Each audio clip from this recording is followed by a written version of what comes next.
Venir à bout de certains comportements indésirables passe, nous l'avons vu, par l'éducation du chien.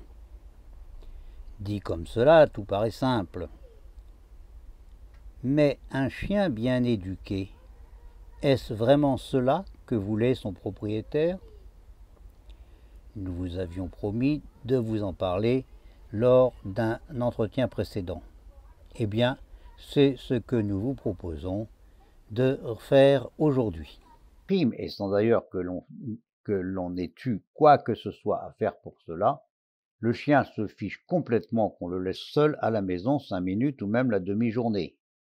Tout irait très bien en apparence, mais attention, on a éduqué le chien, le problème est réglé. Mais nous venons de créer un vrai problème, et de taille celui-là.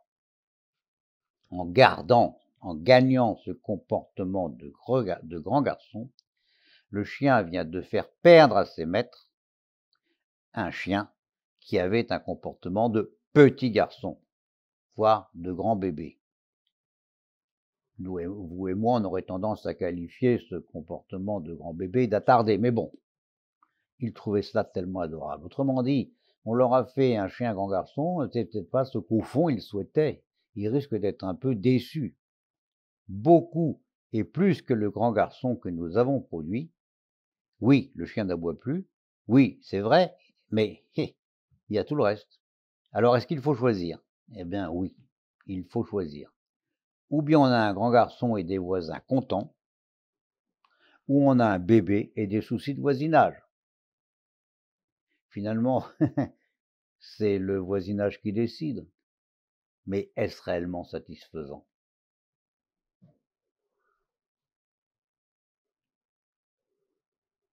C'est donc vrai.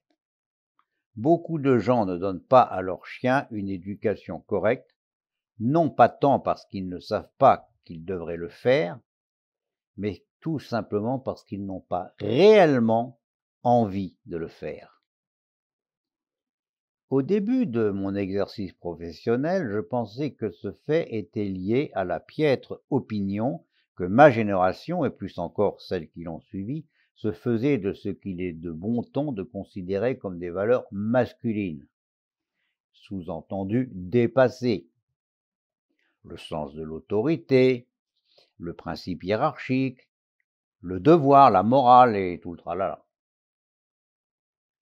C'était prendre en considération une conséquence pour une cause. La vérité tient dans un réel malentendu entretenu par les chiens eux-mêmes depuis au moins 10 000 ans, mais certainement beaucoup plus, sur la nature même de la relation entre nos deux espèces. La plupart des chiens s'installent chez la plupart des nets à un stade nettement juvénile de leur développement. Ils sont encore des bébés quand ils arrivent chez leur maître.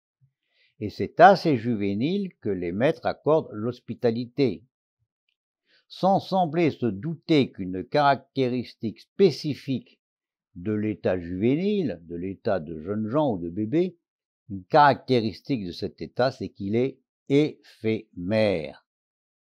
Les chiens sont d'ailleurs malins. Ils en rajoutent. Très bébés, quand ils le sont, ils se débrouillent pour le rester le plus tard possible, et même encore un peu quand ils ne le sont plus. Ils ont compris que jouer au bébé leur apporte plein d'avantages, et ils savent très bien continuer à faire semblant d'être des bébés. Beaucoup de maîtres, et bien sûr de maîtresses, se font prendre au piège du chien. Ils croient qu'ils garderont un bébé, mais le bébé, malgré eux, malgré lui peut-être, finit tout de même par devenir grand. Sans l'avoir compris, le résultat est là. On a plus ou moins ce bébé qui n'est pas éduqué, ce grand bébé qui n'est pas éduqué, eh bien, on en a d'une certaine façon fabriqué un petit monstre. Certains finissent par le comprendre. Quand ce n'est pas le conducteur, ce sont ses voisins, pour les raisons que nous avons déjà évoquées, aboiement intempestif et que sais-je encore. En général, le choix est clair, ou bien on garde le bébé plus ou moins monstrueux et on subit les inconvénients et on accepte que le chien devienne adulte. On est un grand garçon. Et alors on se comporte avec lui en adulte. Finalement, de vous à moi, le conducteur se trouve gagnant, car il développe avec son chien une relation beaucoup plus enrichissante que celle qu'il aurait entretenue avec un faux bébé. Mais, il faut le dire, certains conducteurs, certaines conductrices, ne sont pas tout simplement pas réellement capables de cette démarche. Elles ont pris un bébé, elles veulent garder un bébé. Et c'est ce qu'ils essayeront de faire autant qu'ils le pourront, consciemment ou non.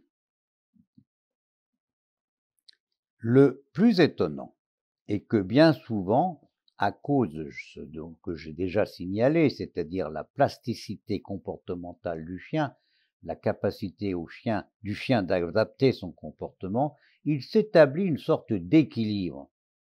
Et il serait bien imprudent de juger de cet équilibre. S'il y a équilibre, eh bien pourquoi pas après tout, même si ce n'est pas celui que nous jugeons comme habituel.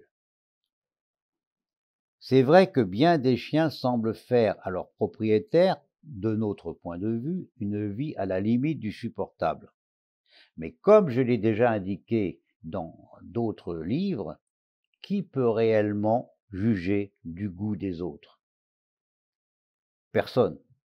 Et l'éducateur pas plus que quiconque, qui sera d'ailleurs à ce moment-là conduit à donner à son programme éducatif des contorsions peut-être pas très académiques, mais qui sont peut-être dans la circonstance les mieux adaptées.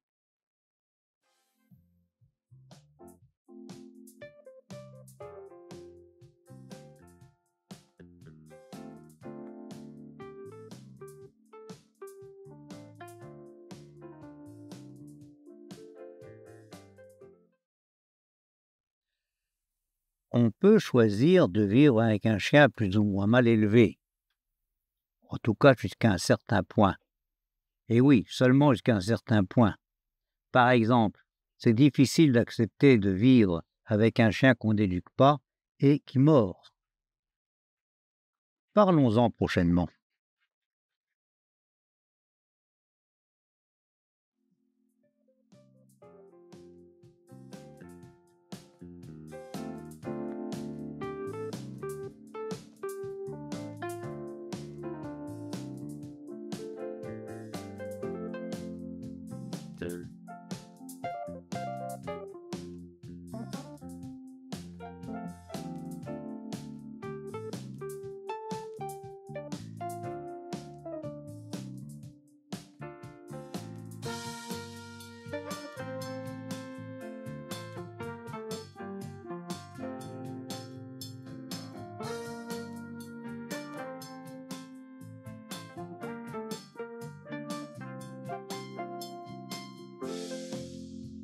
Mhm.